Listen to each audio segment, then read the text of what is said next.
Student, मैं आपके teacher स्वागत करती हूँ आप सबका आज की कक्षा में। आशा करती हूँ आप सब स्वस्थ होंगे, मस्त होंगे और अपनी अपनी पढ़ाई में व्यस्त भी होंगे। और हम आज एक नया पाठ शुरू करने जा रहे हैं, अजंता की गुफाएं। पाठ परिचय। इस पाठ में अजंता की ऐसी ही एक गुफा का वर्णन है। इस गुफा की खूबी यह है कि इसमें एक स्थान पर खड़े होकर या बैठकर बोले गए शब्द गुफा में कहीं भी मौजूद लोगों को आसानी से सुनाई देते हैं। यह गुफा विशेष प्रयोजन से बनाई गई थी। तो इस गुफा, अजंता की एक गुफा के बारे में ये माना जा रहा है कि यहाँ पे एक स्थान पर खड़े होकर जो भी शब्द बोले जाते हैं वो आसानी से सबको सुनाई दे देते हैं, जो कहीं पर भी मौजूद हैं गुफा के अंदर। ठीक है, तो हम देखते हैं कि इससे आगे पाठ हमें क्या बता रहा है। कोई ऊंचे स्वर में बोलता है, कोई धीमे स्वर में। ऊंचे स्वर में बोलने वालों की आवाज़ अधिक दूर तक सुनाई देती है। मध्यम या धीमे स्वर में बोलने वालों की उससे कम दूरी तक, और ऊंचे स्वर में बोली गई बात हो या धीमे स्वर में, वह बहुत दूर तक के लोगों को भी सुनाई दे जाए, इसके लिए ध्वनि विस्तारक उपकरण का उपयोग किया जाता है। ठीक है, तो यानी ध्वनि विस्तारक जो भोंपू टाइप जो होता है ना, स्पीकर टाइप, उसका इस्तेमाल करते हैं हम किस लिए, कि चाहे कोई ऊंचे स्वर में बोल रहा है, चाहे कोई धीमे स्वर में बोल रहा है, लेकिन हमारी आवाज़ ज़्यादा से ज़्यादा लोगों तक पहुँच जाए, तो उसके लिए हम भोंपू का इस्तेमाल करते हैं। आई मीन टू से द स्पीकर। जब इस तरह के यंत्रों का आविष्कार नहीं हुआ था तब कौन सा उपाय काम में लाया जाता होगा, इसका नमूना अजंता की एक गुफा में देखने को मिलता है। तो जब ऐसे कोई भी यंत्र नहीं थे, स्पीकर, भोंपू टाइप के कोई भी यंत्र नहीं थे, तो उस टाइम पे क्या चीज़ों से अपनी बात दूर तक पहुंचाई जाती होगी, तो इसका एक हमें नमूना देखने को मिलेगा अजंता की गुफाओं में। तो शुरू करते हैं हमारे गुफा का यात्रा वृतांत। आरंभिक गुफाओं में तीसरी यह गुफा शेष सभी गुफाओं से अलग तरह की है। ठीक है, तो यानी ये तीसरे नंबर की गुफा है और ये सबसे अलग है। बाहर से काफ़ी चौड़ी और अंदर से बहुत बड़ी है। इसे देखकर ऐसा लगता है जैसे यहाँ कुछ काम अधूरा छूट गया हो। नीचे फर्श समतल है पर चिकना नहीं है। ठीक है, तो फर्श समतल तो है पर चिकना नहीं है, तो ऐसा लगता है कि काम अधूरा छूटा है। बनाने वाले जो लोग, जो रहने वाले थे, उन्होंने नीचे फर्श समतल तो कर दिया था, बराबर कर दिया था, लेकिन चिकना नहीं किया। लंबे खंबे सुडोल और चौकोर हैं। इन खंभों पर वैसा कोई चित्र नहीं उकेरा गया जो अन्य गुफाओं के खंभों पर उकेरे गए हैं। ठीक है, तो पहले के जो आदि मानव लोग होते थे उनकी ये विशेषताएं होती थी कि वो जैसा जो देखते थे तो दीवारों पे उस पर पिक्चर करते, उसकी चित्र बना देते थे। तो इनका कहना है कि जो यहाँ के स्तंभ हैं, जो खंभे हैं, वो सुडोल हैं, ठीक है, चौकोर हैं, लेकिन जैसी और गुफाओं में कारीगरी की गई है, उन पे पेंटिंग्स की गई हैं, ऐसा उस पे चित्र नहीं बनाए गए हैं। जो अन्य इन खंभों पर कोई सजावट भी नहीं की गई है। इस गुफा की छत भी उबड़ खाबड़ है। तो यहाँ की जो छत भी है वो काफी उबड़ खाबड़ है, तो ऐसा लगता है देखने से कि काम अधूरा छूटा हुआ है यहाँ का। ठीक है, कर रहे थे लेकिन अधूरा छूट गया है।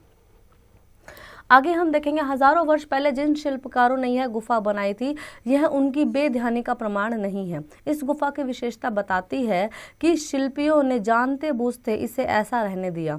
उन्होंने इस गुफा को एक विशेष प्रयोजन से तैयार किया। ऐसा नहीं है कि उन लोगों ने उनको ध्यान नहीं रहा कि इस गुफा को पूरा कर दें, या उन्होंने जानबूझ के ऐसा किया। नहीं, उन्होंने जानते बूझते ऐसा किया। ऐसा नहीं कि गलती से ऐसा हो गया, जानते बूझते उन्होंने ऐसा किया।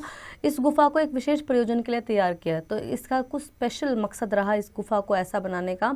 वह प्रयोजन था प्रावधान। इस गुफा के किसी भी हिस्से में बोला गया कोई भी स्वर पूरी गुफा में सुनाई देता है। ठीक है, तो इस गुफा की खासियत क्या है कि यहाँ पे हम किसी भी हिस्से में, गुफा के किसी भी हिस्से में कुछ भी बोलेंगे तो पूरी गुफा, चाहे वो जितनी लंबी गुफा हो, उस गुफा में मौजूद हर व्यक्ति को वो सुनाई देगी। शब्द कितने भी धीमे स्वर में क्यों न बोले गए हों, वे गुफा में कहीं भी खड़ा व्यक्ति सुन सकता है। अजंता की गुफाएं लंबे अरसे तक बौद्ध भिक्षुओं के अस्थायी आवास के काम आते रहे। तो बौद्ध भिक्षु जो हुआ करते थे वो काफ़ी लंबे समय तक उन्होंने वहाँ पे आवास किया है अजंता की गुफाओं में। आज भी यहाँ सैकड़ों की संख्या में बौद्ध भिक्षु बने ही रहते हैं। जहाँ भिक्षु प्रवास करेंगे वहाँ प्रमुख भिक्षु का प्रवचन प्रतिदिन होना अनिवार्य सा है। यही सोचकर इसके निर्माण के दौरान यह ध्यान रखा गया कि जब प्रमुख भिक्षु यहाँ बैठकर उपदेश दें तो उनकी आवाज़ हजारों की संख्या में दूर तक बैठे भिक्षुओं को आसानी से सुनाई दे सके। वृद्ध कंठों कि धीमी से धीमी फुसफुसाहट भी गुफा के हर कोने में पहुंच सके। ठीक है, तो इसीलिए यहाँ पे ये गुफा इसलिए तैयार की गई कि यहाँ पे बौद्ध भिक्षु रहते हैं। तो बौद्ध भिक्षु का ये नियम होता है कि हर शाम को या हर दिन में एक बार प्रवचन होना बहुत ज़रूरी है। तो प्रवचन जब होगा तो उस टाइम पे तो माइक वगैरह होते नहीं थे, अब तो माइक है ना। तो उस टाइम पे क्या था कि ऐसा तैयार करो कि बौद्ध भिक्षु कोई कितना ही, कोई वृद्ध हो, कोई जवान हो, कोई कितना ही धीरे प्रवचन दे रहा हो, लेकिन सबको सुनाई दे। तो ये इसका प्रयोजन रहा। कालांतर में यह गुफा संगीत समारोह आयोजन के काम में भी लाई जाने लगी। फिर इसको धीरे धीरे संगीत समारोह के लिए भी उपयोग किया जाने लगा। इस विशाल गुफा के किसी भी हिस्से में बोला गया कोई भी शब्द पूरी गुफा में सुनाई देता है।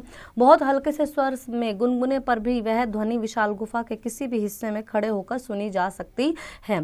सुनने वालों को लगता है कि जैसे वह आवाज़ सैकड़ों कदम दूर से नहीं बल्कि उसके करीब से आ रही है। तो सुनने वालों को कैसा लगता है कि ऐसा नहीं कि दूर से कोई आवाज़ आ रही है, बहुत पास से ही कोई बोल रहा है, मानो गुदगुदाने वाला उसके साथ ही सटा खड़ा हो। इस चमत्कार का रहस्य इस गुफा की छत में निहित बताया गया है। एक विचित्र प्रकार की चट्टानें इस गुफा के छत में काम करती हैं। इस चट्टान को एक कोने से काटकर दूसरे काट काट कर समतल करने का प्रयास तो किया गया है, पर कुछ दूर तक समतल करने के बाद सारी चट्टानों को बिल्कुल अनगढ़ छोड़ दिया गया है। ठीक है, तो कुछ दूर तक तो उन्होंने क्या किया कि एक चट्टानों को बराबर करने की कोशिश की। तो ये चट्टानें भी कुछ खास तरह की है कि जिससे आवाज़ जो है दूर तक फैलती है, जाती है। ठीक है, लेकिन कुछ दूर तक वो समतल करने के बाद फिर उनको ऐसे ही छोड़ दिया गया है। उसके बड़े बड़े बेडोल बल्कि डर पैदा करने वाले कुबड़ हजारों सालों से नीचे लटके हुए हैं। तो यानी बड़े बड़े जो पत्थर हैं वो कुबड़ टाइप के बड़े बड़े और नीचे लटके हुए हैं। दर्शक इन्हें देखकर भयभीत भी होते हैं। उन्हें लगता है कि अनगढ़ विराट पथरीला विस्तार कभी भी गिरकर उन्हें चकनाचूर कर सकता है। तो जाहिर सी बात है इतने बड़े बड़े पत्थर जो नीचे लटके रहेंगे गुफा में, चलती गुफा में, तो जाहिर सी बात है कि लगेगा ना कि पत्थर टूट के नीचे गिर गया तो हम तो मर ही जाएंगे, है ना। इसी भयावनी चीज में इस गुफा का चमत्कार समाहित है। यह ज्वालामुखी से पिघला हुआ लावा है। पिघली आग के फूले और फटे हुए बुलबुले जगह जगह जग गए हैं। चमत्कार उनमें यह है कि वे पत्थर की लहरें, वे बुलबुले अनगढ़ उठती गिरती सतह गुफा के किसी भी कोने में उठी है हल्की सी ध्वनि तरंग को पहले जज्ब करती है और फिर प्रक्षेपित कर देती है। तो यही इसकी खासियत है कि ये जो गुफा है, ये लावा जो होता है, मोल्टन लावा जो होता है ऐसे निकलता है, वोल्केनो से बर्स्ट होकर बाहर निकलता है। तो उसी के ही ठंडा होने से ये गुफाएं बने। तो कहीं बहुत कहीं पे गड्ढा रह गया है, कहीं पे बहुत लटक गई है नीचे, तो इस तरह से हो रहा है। और यही चीज़ जो है ध्वनि को पहले क्या करती है, पहले उसको जज करती है और फिर उसके बाद उसको फैलाती है। हो सकता है इस गुफा को खोदते खोदते, छत को समतल करते करते इस आदिम ज्वालामुखी के जमे हुए लावे तक पहुंचने पर शिल्पकार के सामने यह तथ्य उजागर हुआ हो कि यह जमा हुआ लावा किसी भी ध्वनि को कोने कोने तक पहुंचा देता है। तो ऐसा हो सकता है कि जब वो लोग समतल कर रहे थे, जो पहले के लोग जो यहाँ रहे होंगे वो समतल कर रहे थे, इसकी छत को बराबर कर रहे थे, तो उन्हें समझ में आया हो कि यही जो इसकी खासियत है, यही इसमें ये खासियत है कि ये आवाज़ को हर कोने तक पहुँचा रही है। इसलिए इस निर्णय पर पहुंचे हो कि इसे समतल करने की जरूरत नहीं। इस जगह अनायास ही उसने ध्वनि प्रसारण की एक नई तकनीक को खोज कर ली है। ठीक है, और यहाँ से अलग अपने आप में ही एक ध्वनि प्रसारण का नया तरीका खोज निकला है। तो देखो क्या होता है बच्चों, देखो हम आज बहुत सारे टेक्नोलॉजी वाले युग में है। ठीक है, हमारे पास ढेरों टेक्नोलॉजीज हैं, लेकिन कहीं ना कहीं आप देखेंगे इसका बेसिक हमें हमारे पूर्वजों से ही मिला है। जैसे आज जो आप जीरो पढ़ते हैं, तो जीरो हमने नहीं बनाया, जीरो तो बहुत पहले की सदी में, ईस्वी में आर्यभट्ट ने सबसे पहले जीरो बनाया था। ठीक है, तो ऐसा नहीं है कि हमारा जो हमारे पूर्वज हैं वो हमें कहीं ना कहीं ये ज्ञान दे के गए हैं और ज्ञान से ही फिर विज्ञान बना है। उन्हीं चीज़ों को एक्सप्लोर करते करते आज विज्ञान ने इतनी तरक्की कर ली है। कहीं ना कहीं आप इसका बेसिक देखेंगे, आप पहिए का बेसिक देखेंगे, आप ध्वनि का बेसिक देखेंगे। ठीक है, तो ये कहाँ से मिलेगा, आपको हमारे पूर्वजों से ही मिलेगा। जैसे आप देखेंगे कि आज तक कौन पता लगा सका है इस बात का कारण कि जैसे पहले के टाइम पे कबूतर को हम देते थे, चिट्ठी बांध देते थे और वो एग्जैक्ट उस लोकेशन पे जाके पहुंच जाता था। तो मुझे भी आज तक ये समझ में आया कि उसको लोकेशन कैसे पता चली। ठीक है, कि किस लोकेशन पे जाना है। वापसी की लोकेशन हम मान सकते हैं कि वो समझ जाते हैं, क्योंकि पक्षी इतने सेंसिबल होते हैं कि वो जिस रास्ते उड़ के जाते हैं तो उनको वो आने का रास्ता पता होता है। लेकिन उड़ के किस लोकेशन पे पहुँचना है ये कैसे कैसे पता चलेगा? उनमें तो कोई जीपीएस फिट नहीं था, उनमें तो कोई गूगल मैप फिट नहीं था, है ना। तो ये अपने आप में ही बहुत बड़ी कलाएं हैं जो कि हम बहुत चीज़ों के जवाब हम जानते भी नहीं हैं, ठीक है। इस धरती में भी बहुत कुछ ऐसा छुपा हुआ है, हमारी अर्थ के अंदर भी ऐसा बहुत कुछ छुपा हुआ है जिनका आज तक साइंस भी पता नहीं लगा पाई है, ठीक है। तो कहीं ना कहीं जो शुरुआत हुई है ये हमारे पूर्वजों से ही हुई है। पूर्वजों ने ही हमें ये दिया है, चाहे आप पहिया लगा लो, चाहे ध्वनि प्रसारण लगा लो, और बहुत सारी ऐसी चीज़ें हैं। बढ़ते हैं शब्दार्थ की ओर।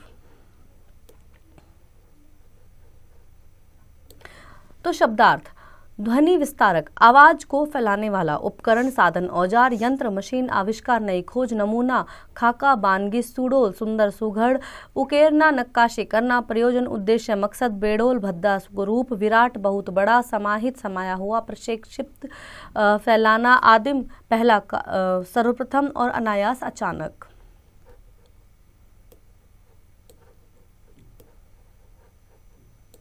आज्ञापन, गूंजती ध्वनि विस्तारक, आरंभिक, चौकोर, शिल्पियों, बेध्यानी, अजंता, प्रमाण, फुसफुसाहट, कालांतर, सैकड़ों, रहस्य, भयभीत, समाहित।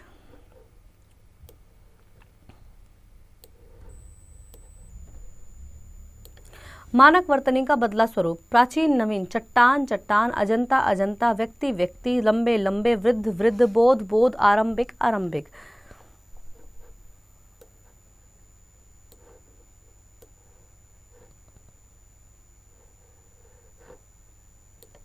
मौखिक, निम्नलिखित प्रश्नों के उत्तर दीजिए। अजंता की गुफाएं महत्वपूर्ण क्यों हैं? तीसरी गुफा अन्य गुफाओं से अलग क्यों है? ध्वनि विस्तारक यंत्रों का आविष्कार कब हुआ था? शिल्पियों की विशेषताओं का वर्णन कीजिए। और अजंता की गुफाएं किस अस्थायी आवास के काम आती रही हैं? तो ये सारे प्रश्न आपको मैं यकीन से कह सकती हूँ पाठ पढ़ने के उपरांत आपको अच्छे से समझ में आ गए। इनको आपको ओरली डिस्कस करना है तो ये आप स्वयं से करेंगे। इसके बाद हमारे पास नेक्स्ट टॉपिक है हमारा लिखित। सही के सामने आपको 2 डॉट जिस तरह से दिए हैं उस तरह से लगाने हैं, और गलत के सामने आपको 2 डॉट लगाने हैं, वो एक अलग तरीके से दिए हुए हैं। कहाँ की गुफाएं विशेष प्रयोजन से बनाई गई थी? अजंता, जंतर मंतर, अक्षरधाम। तो ये अजंता की गुफाएं हैं। इसके आगे हम अब करेंगे। अजंता की गुफा की छत कैसी है? समतल, ऊबड़ खाबड़, बहुत नीचे। तो वहाँ की जो छतें हैं वो कैसी हैं? ऊबड़ खाबड़ हैं। अजंता की गुफा में बोला गया स्वर कहाँ सुनाई देता है? आदि गुफा में, पूरी गुफा में, कहीं नहीं, पूरी गुफा में। बौद्ध भिक्षुओं गुफाओं में कितनी संख्या में बने रहते हैं? बहुत कम, सैकड़ों, लाखों। सैकड़ों की तादाद में वहाँ बौद्ध भिक्षु बने रहते हैं। और अजंता की गुफा कौन से समारोह के आयोजन के प्रयोग में की जाने लगी? नृत्य समारोह, संगीत समारोह या हास्य समारोह? तो आजकल वहाँ पे संगीत समारोह भी होते हैं। ऊंचे स्वर में बोलने वालों की डैश अधिक दूर तक सुनाई देती है? तो आवाज अधिक दूर तक सुनाई देती है। आरंभिक डैश में तीसरी है गुफा, शेष सभी आरंभिक कतार में या लाइन में। तीसरी है गुफा, सभी गुफाओं से क्या थी? अलग थी। इन डैश पर कोई सजावट भी नहीं की थी। इसकी जो चट्टानें या दीवारें हैं उन पर कोई सजावट नहीं की गई थी। आज भी यहाँ सैकड़ों की संख्या में बौद्ध भिक्षु बने ही रहते हैं। और एक विचित्र प्रकार की डैश इस गुफा की छत का काम करती है। तो एक विचित्र प्रकार के उपकरण इस गुफा की छत का काम करते हैं। तो इसकी जो छत है वो एक विशिष्ट ध्वनि प्रसारण के उपकरण का काम करती है। निम्नलिखित प्रश्नों के उत्तर लिखिए। गुफाएं बनाने के क्या कारण रहे होंगे? आवाज गूंजने का क्या रहस्य है? गुफा और लावे का क्या संबंध है? स्पष्ट कीजिए। तो ये सारे प्रश्न आपको यकीनन पाठ से आपको बहुत अच्छे से क्लियर होंगे। आप इनके उत्तर अपनी नोटबुक में लिखेंगे। 2 प्रश्न और हैं अभी हमारे पास। बौद्ध भिक्षु इन गुफाओं का प्रयोग किस रूप में करते थे? और दर्शक क्या देखकर भयभीत होते हैं और क्यों? तो ये आप सारे प्रश्न करेंगे अपनी नोटबुक में और इनके उत्तर आपको पाठ के दौरान ही ज़रूर से मिल जाएंगे। आप चित्रों को देखकर उनके उचित नाम लिखिए। तो हमें चित्रों को देखकर लिखने हैं उनके सही नाम। तो जैसे पहले आप चित्र देख सकते हैं, ये आपको देखने से सांची स्तूप मंदिर आप इनको कह सकते हैं, ठीक है। सेकंड आपको गौतम बुद्ध जी का है। थर्ड है ये दिल्ली में स्थित है, इसको इंडिया गेट कहते हैं। और चौथा आप स्वयं से ढूंढ के इसका नाम ज़रूर से लिखेंगे। इसके बाद हम देखते हैं, हमें दिया है एक गद्यांश। गद्यांश को पढ़कर प्रश्नों के उत्तर लिखिए। अजंता की गुफाएं लंबे अरसे तक बौद्ध भिक्षुओं के अस्थायी आवास के काम आती रही हैं। आज भी यहाँ सैकड़ों की संख्या में बौद्ध भिक्षु बने ही रहते हैं। जहाँ भिक्षु प्रवास करेंगे वहाँ प्रमुख भिक्षु का प्रवचन प्रतिदिन होना अनिवार्य सा है। यही सोचकर इसके निर्माण के दौरान यह ध्यान रखा गया है कि जब प्रमुख भिक्षु यहाँ बैठकर उपदेश दें तो उनकी आवाज हजारों की संख्या में दूर तक बैठे भिक्षुओं को आसानी से सुनाई दे सके। वृद्ध कंठों की धीमी से धीमी फुसफुसाहट भी गुफा के हर कोने में पहुंच सके। तो इसी सोच के साथ शायद इन गुफाओं को बनाया गया है और इस गुफा को आधा समतल करके छोड़ दिया गया है। अजंता की गुफाओं में कौन बने रहते हैं? तो वहाँ पे बौद्ध भिक्षु बने रहते हैं। प्रतिदिन किसका प्रवचन अनिवार्य सा है? बौद्ध भिक्षुओं का प्रवचन वहाँ अनिवार्य है। और बौद्ध भिक्षु कैसी ध्वनि में बात करते हैं? तो वो आरामदायक और धीमी ध्वनि में बात करते हैं। तो उनके लिए ये अनिवार्य है कि प्रवचन जो है वो दूर तक फैले। तो शायद उसी सोच के लिए इसको छोड़ दिया गया होगा कि इसमें ध्वनि प्रसारण अच्छा हो रहा है, तो इसलिए इसको ऐसा ही छोड़ देते हैं। अब रियल जो है वो तो जिन्होंने बनाई या जिस वजह से ये रही ये वही जान सकते हैं, पर ये इस गुफा की खासियत है। इसके बाद आप देखेंगे दिए गए शब्दों का अर्थ लिखकर वाक्यों में प्रयोग कीजिए। तो हमें इनका वाक्यों में प्रयोग करना है। कंठ, कंठ मीन्स होता है गला, ठीक है। तो गले पे आप वाक्य में प्रयोग कर सकते हैं कि कोयल का कंठ बहुत ही सुरीला होता है। उपदेश, उपदेश का मतलब होता है प्रवचन देना, ठीक है, अच्छी बातें बताना। तो इस पे आप वाक्य बनाएंगे कि बौद्ध भिक्षुओं का उपदेश डेली प्रतिदिन अनिवार्य होता है। प्रवास होता है, प्रवासी लोग यानी जो एक जगह से दूसरी जगह प्रवास करते हैं, ठीक है। तो प्रवास, इसके ऊपर आप बनाएंगे कि पक्षी प्रवासी होते हैं, एक जगह से दूसरी जगह प्रवास करते हैं। भयभीत, डरना, डरा हुआ, ठीक है। तो इस पे आप स्वयं से वाक्य बनाएंगे। और चट्टान मतलब बड़ी बड़ी शिलाएं, पत्थर, तो इन पे आप वाक्य बनाएंगे। उड़ान अपने मन की। भारत में स्थित गुफाओं का महत्व वैश्विक स्तर पर सबसे ज़्यादा है, स्पष्ट कीजिए। तो भारत की अपने आप में हर एक चीज़ निराली है। क्यों? क्योंकि यहाँ पे ना हर चीज़ में आपको कुछ अलग देखने को मिल जाएगा। आप देखेंगे गुफाओं में भी जो लोग रहते थे, जो आदिवासी हमारी कम्युनिटीज़ रही, जो हमारे ट्राइबल्स लोग रहे, उन्होंने जो जैसा देखा उसको वैसा चित्र बना दिया है, ठीक है। आप देखेंगे तो हमारे जो पुराने पुराने मंदिर हैं, कोणार्क मंदिर है, उसमें कितनी बड़ी सूर्य भगवान की वो बनाई गई है, सुंदर रथ टाइप का पूरा बनाया गया है कि रथ पे चढ़ के सूर्य भगवान आते हैं डेली, है ना। और आप देखेंगे पुराने से पुराने जो हमारे मंदिर, उनमें कितनी सुंदर शिल्प कलाएं की गई हैं, जबकि उस समय पे कोई मशीनें भी नहीं होती थी। तो हमारे भारत में स्थित हर चीज़ का अपना एक महत्व है। इसी तरह से गुफाओं का भी अपना एक महत्व है। तो इसके बारे में और जानकारी आप हासिल करेंगे और अपनी नोटबुक में लिखेंगे। भाषा और हम। सर्वनाम, संज्ञा के स्थान पर प्रयुक्त होने वाले शब्दों को हम सर्वनाम कहते हैं। आप अच्छे से जानते हैं। जैसे कमला चेन्नई में रहती है, वह नौकरी करती है, तो वह क्या है? सर्वनाम है, क्योंकि वो कमला की जगह यूज़ किया गया है। उसके पति मुंबई में रहते हैं, वे इंजीनियर हैं। इन वाक्यों में रेखांकित शब्दों को ध्यान से देखो। वह और उसके शब्द कमला के लिए और वे शब्द कमला के पति के लिए आया है। यह सर्वनाम शब्द है। तो ये क्या है? सर्वनाम है। तो इन वाक्यों में रेखांकित शब्दों को ध्यान से देखो। वह और उसके शब्द कमला के लिए और वे शब्द कमला के पति के लिए आया है। यह सर्वनाम शब्द हैं। तो इनको हम क्या कहते हैं? सर्वनाम। जो संज्ञा की जगह पर जो शब्द हम प्रयुक्त करते हैं तो वो सर्वनाम होते हैं। सर्वनाम शब्दों से हमारी जो व्याकरण है, हमारे जो सेंटेंस है वो सुंदर हो जाते हैं, वो बेढंगे से नहीं लगते हैं। नीचे दिए गए वाक्यों में सर्वनाम शब्दों को रेखांकित कीजिए। उन्होंने यह गुफा विशेष प्रयोजन से तैयार की होगी, ठीक है। तो यहाँ पे सर्वनाम क्या है? उन्होंने। यह ज्वालामुखी का पिघला हुआ लावा है। यह, इसे समतल करने की जरूरत नहीं है। आप समझ ही गए होंगे सर्वनाम कौन सा है। इसे। मैंने तुमसे कहा था कि वहाँ मत जाओ। तो मैंने भी यहाँ पे सर्वनाम है, और तुमसे, तुम भी यहाँ पे, तुमसे भी क्या है? यहाँ पे सर्वनाम ही है। उनका इसे बनाने का उद्देश्य रहा होगा, ठीक है। तो उनका यहाँ पे क्या है? सर्वनाम है। अ और ए स्त्रीलिंग शब्दों में, आ और ए पुल्लिंग शब्दों में बदल कर देखें वचन कैसे बदलता है, ठीक है। तो अ को ए में बदलना है, ए में, ठीक है, और आ को ए में बदलना है। तो ऐसे हमें इनको बदल के देखना है, स्त्रीलिंग शब्दों में, पुल्लिंग शब्दों में, ठीक है। जैसे हमें दिया है माला, मालाएं, और गधा, गधे, ठीक है। तो जब हम कोई स्त्रीलिंग शब्द लेंगे तो हम ए लगाएंगे, तो वो पीछे चांद बिंदु लगाएंगे, ठीक है। और जब हम कोई पुल्लिंग शब्द लेंगे तो पीछे ए लगाएंगे, तो इस सिर्फ एक मात्रा लगाएंगे, ओके। तो कन्या, कन्याएं, पीछे ए आएगा और चांद बिंदु आएगा। घोड़ा, घोड़े, एक ही मात्रा आएगी, ठीक है। तो स्त्रीलिंग पुल्लिंग से आपको ये करना है। कथा, कथाएं, कथा स्त्रीलिंग शब्द है तो ए आएगा, तो पीछे चांद बिंदु। लता, लताएं, ए आएगा, चांद बिंदु। कपड़ा, कपड़े, कपड़े क्या है, पुल्लिंग शब्द है तो पीछे एक ही मात्रा आएगी। लड़का, लड़के, पीछे एक ही मात्रा आएगी। इस तरह से आप इनको कंप्लीट करेंगे। उपसर्ग, शब्दों के पहले लगे शब्दांशों को उपसर्ग कहते हैं, जैसे सु, कु, बे, उप, अन, वि, अ, प्र, अव, सम, बद आदि। तो हम जो शब्दों के पहले लगाते हैं और उससे शब्द का अर्थ बदल जाता है तो उसको हम उपसर्ग कहते हैं, और जो बाद में लगाते हैं उनको हम प्रत्यय कहते हैं। तो नीचे दिए गए शब्दों में से उपसर्ग और मूल शब्द अलग अलग करके लिखिए। तो यहाँ से जैसे बेध्यानी में से बे है उपसर्ग और ध्यानी है क्या, मूल शब्द, ठीक है। अस्थाई में से अ है उपसर्ग और स्थाई है मूल शब्द। प्रवास में से प्र है उपसर्ग और वास है मूल शब्द। उपकरण में से उप है उपसर्ग और आप समझ ही गए होंगे करण क्या है, ये हमारा मूल शब्द है। उपदेश में से उप है उपसर्ग और देश है मूल शब्द। अनपढ़ में से अन्न है उपसर्ग और गढ़ है, अनगढ़ में से अन्न है आपका उपसर्ग और गढ़ है आपका मूल शब्द। और विशेष में से वी है आपका उपसर्ग और शेष है आपका मूल शब्द। इस तरह से आप इनको करेंगे अलग अलग। प्रत्यय, मूल शब्द के अंत में लगने वाले शब्दों को प्रत्यय कहते हैं, जैसे ता, इक, इला, आवट, वाला, आहट, कार, इत आदि।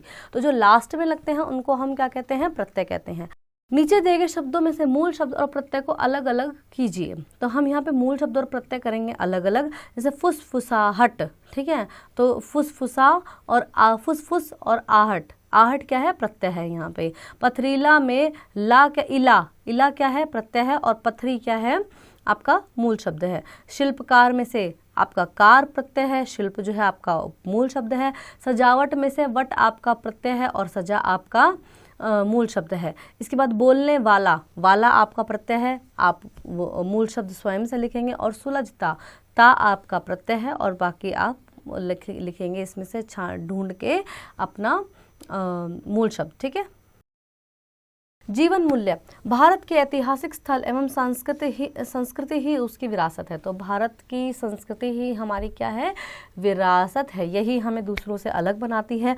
रचनात्मक कार्य, दार्शनिक स्थलों की यात्रा करने से बौद्धिक स्तर कैसा हो जाता है, क्या यात्रा करने से केवल मनोरंजन की ही प्राप्ति होती है। किसी पर्वतीय यात्रा के दौरान मिलने वाले अनुभव को साझा कीजिए। तो आपको बताना है कि दार्शनिक स्थलों में से, जब मतलब दर्शन लायक कोई स्थल है जहाँ पे किसी महात्मा ने, कोई महात्मा की समाधि हो, कोई महात्मा रहे हो, या कोई ईश्वर की प्राप्ति हो रही हो, भगवान की कोई वो हो, मंदिर हो, तो इस तरह के जगहों में जाने से क्या सिर्फ मनोरंजन मिलता है या आध्यात्मिक कुछ प्राप्ति होती है। आप 7th क्लास के स्टूडेंट है, आई होप आपको इतना तो ज़रूर ही पता होगा कि हम जब किसी तीर्थ स्थान में जाते हैं तो न सिर्फ हमें वहाँ का मनोरंजन लेते हैं, हम अपने आध्यात्मिक चीज़ों से भी जुड़ते हैं। हमें नई नई चीज़ों के बारे में पता चलता है कि हमारी संस्कृति कैसी कैसी रही है पास्ट में, ठीक है। और बहुत सारी चीज़ें हमें वहाँ से पता चलती हैं। तो ये आप इन प्रश्नों के उत्तर इस माध्यम से निकालेंगे। इसके बाद हमें दिया है, दिए गए चित्रों को पहचान कर उनका सही मिलान कीजिए। तो आपको सही मिलान यहाँ पे करना है। तो पहला आपको दिया है, ये है अशोक स्तंभ, ठीक है, ये है अशोका स्तंभ का ये हमारा है, तो ये हमारा है राष्ट्रीय चिन्ह, ठीक है। इसको आप राष्ट्रीय चिन्ह से इस तरह से मिला देंगे, ठीक है। फिर ये हमारा राष्ट्रीय पशु है, ठीक है, तो पशु को पशु से मिला देंगे। फिर है हमारा राष्ट्रीय पक्षी, तो ये जो है हम मोर जो है ये हमारा राष्ट्रीय पक्षी है, तो इसको हम इससे मिला देंगे। फिर हमारे पास है ये हमारा राष्ट्रीय पेड़ है, ठीक है, राष्ट्रीय वृक्ष। तो राष्ट्रीय वृक्ष कौन सा होता है, ये होता है बरगद का पेड़। बरगद का पेड़ यानी बनियन ट्री हमारा राष्ट्रीय वृक्ष है। और इसके बाद हमारी राष्ट्रीय नदी कौन सी है, तो वो है गंगा मैया, जिसे हम माँ मानते हैं। तो ये हमारे कुछ राष्ट्रीय चिन्हों के नाम हमें दिए हुए थे। इसके बाद है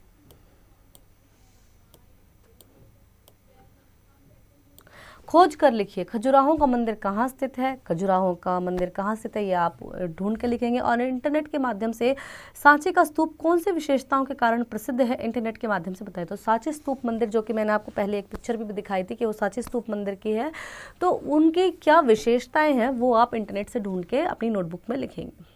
आशा करती हूँ आपको यह पाठ अच्छे से समझ आया होगा और अब आप इसका अभ्यास करेंगे।